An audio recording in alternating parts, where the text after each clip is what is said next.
उज्जवल Bharat news, देश की प्रखर आवाज। अब नए अंदाज। नमस्कार, उज्जवल भारत न्यूज में आप सभी का स्वागत है। लोकसभा चुनाव के 2 चरणों का चुनाव हो चुका है और विवाद अब धर्म पर आ चुका है। कांग्रेस और भाजपा दोनों पार्टियों के बीच धर्म पर जोरदार तकरार चल रही है। चुनाव के दौरान धर्म का मुद्दा उठाने की कोशिश की जा रही है। आइए अब जानते हैं भारत की राजनीतिक कुंडली हमारे माननीय आचार्य दुर्गा प्रसाद शास्त्री जी के द्वारा। गुरुजी, चरण स्पर्श नमस्कार। उज्जवल भारत न्यूज चैनल के विशेष एपिसोड में मैं आपका हार्दिक स्वागत करती हूँ। नमस्कार।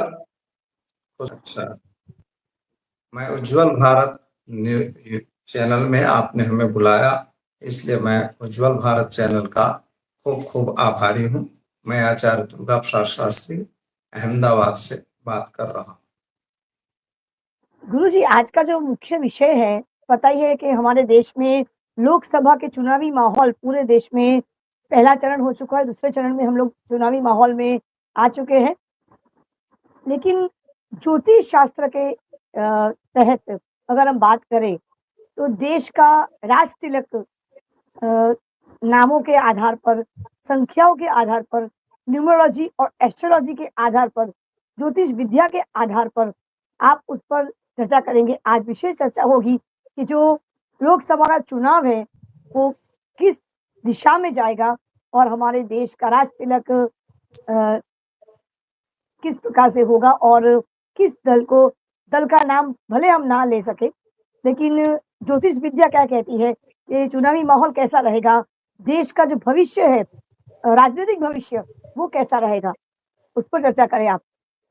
ठीक है, आपने जो प्रश्न किया है बड़ा अच्छा प्रश्न है और ये भारत का एक पर्व है। मतलब जब वास्तविक रूप से इलेक्शन होता है यानी चुनाव होता है तो यह एक पर्व कहा जाता है। एक बात अलग है कि जब दो विरोधी दल होते हैं तो कुछ न कुछ तो एक दूसरे पर आरोप प्रत्यारोप दोनों लगाया करते हैं और सब एक दूसरे की कमियों को ढूंढते रहते हैं। ये एक सिंपल नियम है, कोई भी युद्ध लड़ा जाता है तो ये एक प्रकार का युद्ध ही हो रहा है।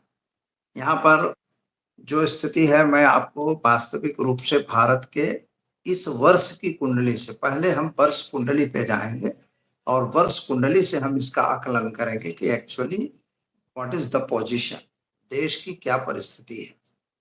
इस वर्ष में हम जैसे कि जानते हैं तो काल युक्त इस वर्ष का संवत्सर है, जो हमारा अभी 8 मार्च को प्रारंभ हुआ था, 8 अप्रैल को प्रारंभ हुआ नवरात्र से। यह 2081 संवत्सर कहा जाएगा और यह संवत्सर में जो कुंडली बन रही है वह राहु प्रधान कुंडली देश की बन रही है। भारतवर्ष की कुंडली में राहु और मंगल दूसरे भाव में बैठे हैं, साथ में उनके चंद्रमा शुक्र और बुध शनि की स्थिति उनके पराक्रम में बन रही है। केतु इनके सप्तम भाव में। सप्तम भाव का केतु यह बताता है कि जो आपके आंतरिक आदमी है, जो आपके मित्र वर्ग हैं, जो आपके मतलब साथ में रहने वाले लोग हैं, उन्हीं के द्वारा आपको खतरा है। हमारे भारतवर्ष को भी हमारे अंदर के आदमियों से ही खतरा है, यह तो हम बहुत वर्षों से देख रहे हैं। यहाँ पर ग्रह की परिस्थिति यह बनती है कि 4 सौम्य ग्रह हैं और 5 जो है क्रूर ग्रह। इस वर्ष का सबसे बड़ा समस्या यह है कि 5 क्रूर ग्रहों के हाथ में सारे देश का वहीवट चला गया है। मतलब इनमें जैसे ग्रह मंडल के योग होते हैं, आपकी कुंडली के योग होते हैं, ऐसे ही ग्रह मंडल के योग होते हैं। और जो आज प्रारंभिक जो कुंडली बन रही है, वर्ष कुंडली जिसको हम लोग बोलते हैं, तो वर्ष कुंडली में 4-5 क्रूर ग्रह है। सबसे पहले तो राजा मंगल है। मंगल क्रूर होता है, युद्ध प्रिय होता है, नीच प्रकृति का होता है और कहीं भी वह लड़ने के लिए कूटनीतिज्ञ होता है और हिंसक होता है। माने हर प्रकार से दुष्टता ये मंगल के पास होती है, इसीलिए उसको क्रूर ग्रह में हम लोग गिनते हैं। मंत्री जो इस वर्ष का है शनि महाराज है, तो वह भी उनसे कहीं उतरते नहीं हैं, मंगल की तरह ही हैं और मंगल के शत्रु हैं। यानी मंत्री और राजा दोनों शत्रु की स्थिति में बन रहे हैं। इसका मतलब ये हुआ कि जो हमारे राज्य में यानी देश में, हम तो देश की बात कर रहे हैं, राज्य की कोई बात नहीं है, देश में जो स्थिति बनेगी तो एक तो क्रूरतापूर्ण रहेगी, वैमनस्यपूर्ण रहेगी और लोगों के बीच में महंगाई की वृद्धि होनी है। दूसरी बात क्या हो रही है कि जो दूसरा ग्रह है राहु और केतु, इनकी कोई वैल्यू वास्तविक रूप से नहीं होती, लेकिन ग्रह मंडल में उनकी भी वैल्यू उतनी ही है जितनी दूसरों की है। तो खर्च का योग बढ़ाना, गलत चीजें दिखाना, राहु का मतलब होता है कि अपने आप को खूब बड़ा बताना, हम बहुत बड़े हैं, सब बाकी दुनिया छोटी है, इस तरह का भाव जो होगा उसके जो सत्ताधीश होगा, जो भी सत्ताधीश हो, अभी मोदी जी हैं तो उनको लग रहा है, और राहुल आएगा तो उसको भी लगेगा, जो भी सत्ताधीश आएगा उसको लगेगा कि मैं ही एक विश्व का अधिष्ठात्री देवता हूं, बाकी सब खत्म है। ये जो प्रभाव हो रहा है केवल राहु की वजह से, क्योंकि द्वादश भाव में राहु की स्थिति बताई जा रही है। दूसरी बात क्या होती कि पड़ोसी देशों के साथ के आपके संबंध बिगड़ेंगे, क्योंकि शनि महाराज किसी को सहन नहीं करते, इसलिए। दूसरी बात है आपका धान्यस इस वर्ष जो है वो सूर्य और मंगल के पास है। धान्यस का मतलब होता है अन्न पानी की उत्पादन, तो अन्न पानी का उत्पादन कम होगा, जो हमारे कल कारखाने हैं, साधन हैं, उनमें भी कमी आएगी, क्योंकि इनमें क्रूरता का प्रभाव बढ़ जाएगा, तो राज्य सरकार का प्रभाव बढ़ जाएगा, उनकी जो स्थिति होगी बड़ी ज्यादा गंभीर स्थिति बनेगी, महंगाई में कोई कंट्रोल नहीं दिख रहा है। तीसरी बात है शुक्र जो है वह वास्तविक रूप से अधिकार प्राप्ति का है, तो जो है तो कुछ रोग की वृद्धि होना और जणस यानी कि जो अन्न पानी के भावों में खूब वृद्धि, तीव्र वृद्धि होने वाली है। पेट्रोलियम भाव हो या कोई भी हो, सोना है चांदी, सोने में चांदी में तो हम देख ही रहे हैं, हर चीजों में भाव की वृद्धि इस वर्ष होने वाली है। सामान्य धन कोष में जो चंद्रमा है, चंद्रमा धन कोष का मालिक है, वो अच्छी चीज है, चंद्रमा धन कोष का है, तो यहाँ पर दो स्थिति बनेगी। इसमें क्या है कि चंद्रमा के कारण वैमनस्यता जिसको कहते हैं कि एक ज्यादा अमीर एक गरीब, इस तरह के पार्ट भारत में पड़ जाएंगे, जो अभी तक शायद नहीं थे पर हैं, पहले से ही है, कोई ऐसी बात नहीं कि आज की है। ये स्थिति हमारी बनने वाली है, यह वर्ष कुंडली बता रही है। इसके हिसाब से राजवर्ष की बात अगर की जाए तो सामान्य रूप से सत्ताधारी पक्ष के लिए बहुत कठिन समय है, क्योंकि गुरु और केतु का योग उनकी कुंडलियों में चल रहा है। जो भाजपा की कुंडली बन रही है वह बीजेपी की कुंडली में भारतवर्ष के साथ उनका अगर संयोजन किया जाए तो बीजेपी की कुंडली मिथुन लग्न की बन रही है, और मंगल, गुरु, शनि और राहु एक साथ उनके पराक्रम में बैठे हैं। राहु महाराज यद्यपि उनके पंचम भाव में बैठ रहे हैं नरेंद्र मोदी जी की कुंडली में, अब राहु पंचम में है और इनका राहु पराक्रम में है, यानी बीजेपी का राहु पराक्रम में है। पराक्रम में राहु का होना और शनि के साथ होना श्रापित दोष बनाता है। इसका मतलब है कि लोगों की निंदा, लोगों की स्तुति, किसी को सुनना नहीं, किसी के साथ बात न करना, ये इनका स्वभाव है। इसमें कोई ऐसा नहीं है कि वो अपने से कर रहे हैं, क्योंकि उनकी कुंडली इस तरह से बनी हुई है। राहु जिसके पंचम भाव में होता, पंचम भाव पेट का है, पेट का मतलब होता है कि राहु के कारण पेट में थोड़ी सी दिक्कत रहती है। पेट की दिक्कत का आप अर्थ समझ सकती हो कि मन में कपट रहता है। जिसके भी राहु पंचम भाव में है, आप में है तो आप में भी यही है, और जिनमें भी राहु पंचम भाव में है तो मन में कपट रहेगा, मुख में राम बगल में छुरी वाली बात होती है, कहना कुछ होगा और करेंगे कुछ। जैसे पुरानी बात है, 2 करोड़ नौकरी देना, कुछ भी नहीं दिए, बोल रहे हैं कि हमने दिया, मान लो सुन लिए तो भाई राहुल गांधी की जो क्या है मैनिफेस्टो क्या बोलते हैं, इसके लिए ही दौड़ पड़े बिना काम की बातों को, मतलब ये उनका स्वभाव है। ये कहीं अपने से वो कह रहे हैं हम नहीं मानते, तो ये हमारा सरकार का शासन होगा। चंद्रमा जो है अष्टम का नीच का है, इनका भी नीचस्थ होते हुए भी चंद्रमा जो है वो व्यवस्थित है। यह एक चीज ऐसी है कि जो इनको सत्ता की तरफ ले जाती है। मंगल की महादशा जो चल रही है, मंगल की महादशा इस समय द्वादश भाव पे रनिंग कर रही है। मंगल द्वादश भाव में चलने के कारण और ढैया की इफेक्ट भी इस समय लग्न स्थान पर इनके है, यानी 2.5 वर्ष की जो पनौती है शनि की वह चल रही है। 7.5 की पनौती में इनको सत्ता मिली, सत्ता खूब खींचे हैं। अभी 2.5 वर्ष की पनौती थोड़ा सा नुकसान वाली दिख रही है, कोई बहुत बड़ी सफलता वाली नहीं दिख रही है। यानी इनको जो अभी सामना करना पड़ रहा है, 19 तक हम लोगों ने जो देखा कि कितना, मतलब 22 तक हमने देखा, 22 के 22 में ही मंगल का आना और इनके लिए मतलब एक परेशानी सारे गांव की आ गई। पहले कोई परेशानी नहीं थी, हम लोगों ने देखा है। तो क्योंकि सत्ता में ग्रह ठीक थे, अभी ग्रह थोड़ा सा कमजोर दिखाई देता है। ये दोनों ग्रह इनको थोड़ा ऐसा हमें लग रहा है, मुझे मेरा पर्सनल मानना है कि जो बीजेपी गठबंधन है, एनडीए जिसको कहते हैं, बीजेपी गठबंधन में थोड़ा सा वाद विवाद होने वाला है। और जो जून के लगभग 8 तारीख तक है, माने ये स्थिति इनकी जून 8 तक है, इसलिए सुधार हो जाना तक शायद नहीं थे, पर है पहले से ही है, कोई ऐसी बात नहीं कि आज की है।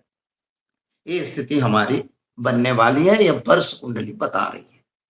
इसके हिसाब से राजवर्ष की बात अगर की जाए तो सामान्य रूप से सत्ताधारी पक्ष के लिए बहुत कठिन समय है, क्योंकि गुरु और केतु का योग उनकी कुंडलियों में चल रहा है।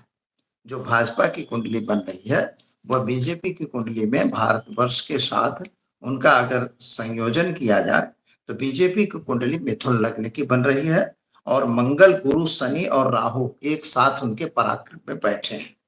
राहु महाराज यद्यपि उनके पंचम भाव में बैठ रहे हैं नरेंद्र मोदी जी की कुंडली में, अब राहु पंचम में है और इनका राहु पराक्रम में है, यानी बीजेपी का राहु पराक्रम में है।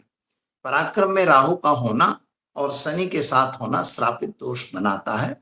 इसका मतलब है कि लोगों की निंदा, लोगों की स्तुति, किसी को सुनना नहीं, किसी के साथ बात न करना, ये इनका स्वभाव है।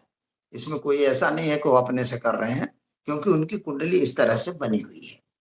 राहु जिसके पंचम भाव में होता, पंचम भाव पेट का है। पेट का मतलब होता है कि राहु के कारण पेट में थोड़ी सी दिक्कत रहती है। पेट की दिक्कत का आप अर्थ समझ सकती हो कि मन में कपट रहता है। सुधार हो जाना हमें नहीं दिख रहा है। हो भी सकता है, ऐसा कुछ नहीं, क्योंकि सब धार्मिक लोग हैं। धर्म की वैमनस्यता फैलाना, धर्म के प्रति भाव रखना, आस्था रखना, इसलिए धर्म जो है धर्मो रक्षक रक्षता कहा जाता है। तो हो सकता है कि ग्रहमान इनकी मदद कर दें। बाकी मुझे ऐसा लग रहा है कि थोड़ा सा दिक्कत वाला समय जरूर है। जितनी सीटें 400 की बात किया है, तो 400 का नारा है वो बराबर है। उनकी जो जुमलेबाजी है, जो राहु बैठा है और साथ में इनके मंगल की स्थिति है, ये करवाता है। तो वो 400 मिलना मुझे बिल्कुल नहीं दिख रहा है, ये संभव ही नहीं है, ये मुझे लग रहा है। फिर जो भी हो भगवान की इच्छा है, सब मशीनरी उनके पास है, जो भी होगा उनका होगा। लेकिन एक बात और बन रही है कि जैसे मान लीजिए कांग्रेस पार्टी की बात करें, तो कांग्रेस पार्टी के अंदर जब देखते हैं तो धन लग्न की कुंडली कांग्रेस की है, उसमें अभी राहुल मेन में है। यद्यपि खड़गे की कुंडली देखनी चाहिए, राहुल से कोई लेना देना नहीं है, क्योंकि अध्यक्ष के रूप में इस समय जो है वो वास्तविक रूप से राहुल नहीं है बल्कि खड़गे हैं। राहुल की कुंडली थोड़ा कमजोर दिख रही है, उसका शनि बहुत मजबूत नहीं है उनका, इसलिए शनि उनको नबड़ा, क्योंकि नीच का शनि उनका है और वो भी द्वादश में बैठा है। यद्यपि उनकी शनि की महादशा इस समय जो है अष्टमेश की दशा, इस समय शनि गोचर में उनके एक मतलब दशम भाव में चल रहे हैं, इसीलिए इस समय उनकी लहर थोड़ा सा, मतलब चाहे पैदल चले चाहे दौड़ते रहे, जो भी किए उन्होंने किया और उसका उनको लाभ मिलने वाला है। हाँ, ये सत्ता पर बैठ जाएंगे ये मैं नहीं कह सकता, क्योंकि सत्ता पर बैठना उनके लिए भी कुंडली इतनी यशस्वी नहीं दिख रही है, तो ये संभव मुश्किल है। हाँ, छल कपट और राजनीति है, इसमें छल कपट और द्विधा रखते हैं सभी लोग, एक दूसरे को, कोई को पैसा दे के खरीद लिया, किसी को कुछ दे के खरीदा, ये बात अलग है, उसको हम उसमें नहीं पढ़ते। हमें तो कुंडली जो बता रहे हैं हम उस पे जाना चाहेंगे। तो कुंडली के हिसाब से, जबकि कांग्रेस की कुंडली भी अच्छी दिख रही है, मतलब जो इनका 2022 के पहले स्थिति थी उसमें सुधार दिखाई दे रहा है, और इनकी इस समय पर शनि की अंतरदशा में ये लोग जी रहे हैं। शनि का अंतर जो होता है वास्तव में सत्ता, क्योंकि यह काल पुरुष की कुंडली में शनि जो है दशम भाव का कारक होता है, तो यह सत्ता की तरफ दौड़ रहे हैं। सत्ता की दौड़ में थोड़ा सा अपना नंबर बढ़ा सकते हैं। हम ये नहीं कह रहे हैं कि इनको सत्ता मिलने वाली है या उनको मिली जुली सरकार बनने का हैंगिंग गवर्नमेंट का मुझे आकलन नजर में आ रहा है। और दूसरी बात क्या है कि पूर्ण सत्ता को पूर्ण बहुमति, वैसे मेरी पर्सनल व्यक्तिगत मान्यता है कि किसी को पूर्ण बहुमत कभी मिलनी ही नहीं चाहिए, चाहे कोई भी पार्टी, भाजपा हो, कांग्रेस हो, कोई भी हो, पूर्ण बहुमत किसी भी सरकार को नहीं मिलनी चाहिए। ये हमारे देश के नागरिकों को समझना है, क्योंकि पूर्ण बहुमत देने का मतलब किसी को भी आप डिक्टेटर बना सकते हो, जो अभी हम सुन रहे हैं दुनिया में। यद्यप ऐसा नहीं होता, कुछ निर्णय लिए जाते हैं, पर कुछ गलत निर्णय जो लिए जाते हैं, जैसे किसानों के लिए लिए गए या युवाओं के लिए लिए गए, रोजगारों के लिए लिए गए, आप हड़ताल नहीं कर सकते, ये सब निर्णय गलत है। अरे जो है भले दिल से लड़ो, दिल से जीतो और अपने दिल को प्रजा के दिल में आप अपना स्थान बनाओ, चाहे वो राहुल हो और चाहे मोदी जी हो। हम किसी को ये नहीं कह रहे हैं कि कौन क्या करे, लेकिन इस तरह से सरकार होनी चाहिए। अभी भी मुझे जो दिख रहा है वो हैंगिंग गवर्नमेंट की पोजीशन दिख रही है। पूर्ण रूप से बहुमति हमको नहीं लगता है बीजेपी को मिला। हाँ, सीटों के आकलन में बीजेपी को ज्यादा वोट मिलने वाले हैं, ये भी दो राय नहीं है।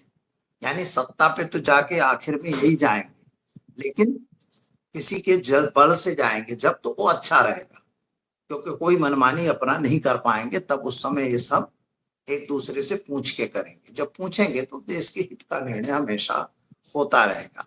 भी चाइना वाइना की बातें भी सुन रहे हैं, कभी कभी हम देखते हैं, तो उनमें भी ये सब सभी सुन के दुख भी होता है कि ऐसा क्यों एक राष्ट्रवादी पार्टी इस तरह से सोचे, तो गलत है। मतलब हम हमारे विरोधियों को देखें तो आसपास के विरोधी, क्योंकि ये वर्ष जो है काला, मैंने बोला ना कि यह जो वर्ष है एक्चुअली ये कालयुक्त वर्ष है। तो इस वर्ष के लिए बेकार स्थिति है, यह वर्ष ही इतना बेकार है कि जो आसपास पड़ोसियों के बीच में, मैंने पहले ही आपको वर्ष कुंडली के बारे में बता दिया कि हमारे देश की स्थिति